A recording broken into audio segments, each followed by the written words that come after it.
हम आगे बढ़ रहे थे और वो आवाज तेज और तेज होती जा रही थी। हम आवाज देने लगे, कोई है क्या वहां? वहां कौन है? सब ठीक तो है? हम ऐसा बोलते हुए आगे बढ़ते गए, मगर वहां से कोई जवाब नहीं आ रहा था, जिससे हमारे द्वारा लिए गए मदद के फैसले की बुनियाद चरमरा रही थी। फिर भी हम आगे बढ़ते रहे और आखिरकार उस टॉयलेट के सामने जा पहुंचे। फिर हमने देखा कि वो इतना भारी दरवाजा बिना किसी हवा के खुद ही खुल और बंद हो रहा है। हमने उस टॉयलेट के अंदर जाने की भी बेवकूफ़ी कर डाली, मगर वो खाली था और अब वो दरवाज़ा खुलना और बंद होना रुक गया तो हम समझ गए ये किसी आत्मा का काम है।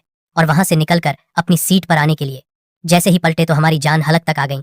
हमारी सांसों तेजी से चलने लगी। हमने देखा कि एक लंबा चौड़ा आदमी है जिसने सिर्फ लुंगी बांधी है और कुछ नहीं पहना। वो दो सीटों पर एक एक पैर रखकर खड़ा है और दोनों हाथों को बगल में बांधे हुए हमें घूर रहा है। ऐसा मंग्र जीवन में हमने देखा तो क्या सुना तक नहीं था। हम अपनी सारी सुध खो चुके थे। बस एक विचार जो ऐसे समय में दिमाग में सबसे पहले सबके मन में तैरता हुआ ऊपर आ जाता है, वो है जहां खतरा दिखे वहां से भाग लो। तो हमने भी वैसे ही किया। डब्बे की दूसरी तरफ भागकर रेल से साथ वाले खाली मैदान में कूद गए और रेल तो रुकी हुई थी ही, इसलिए हमें दूसरे डब्बे में जाने में ज्यादा दिक्कत नहीं हुई।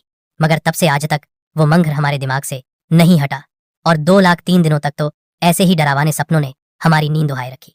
फिर जब तक मेरा स्टेशन नहीं आया, मैं उन लोगों से इस रेलगाही के किस्से सुनता रहा और किसी तरह इस मुश्किल समय को काटकर आखिरकार घर आया।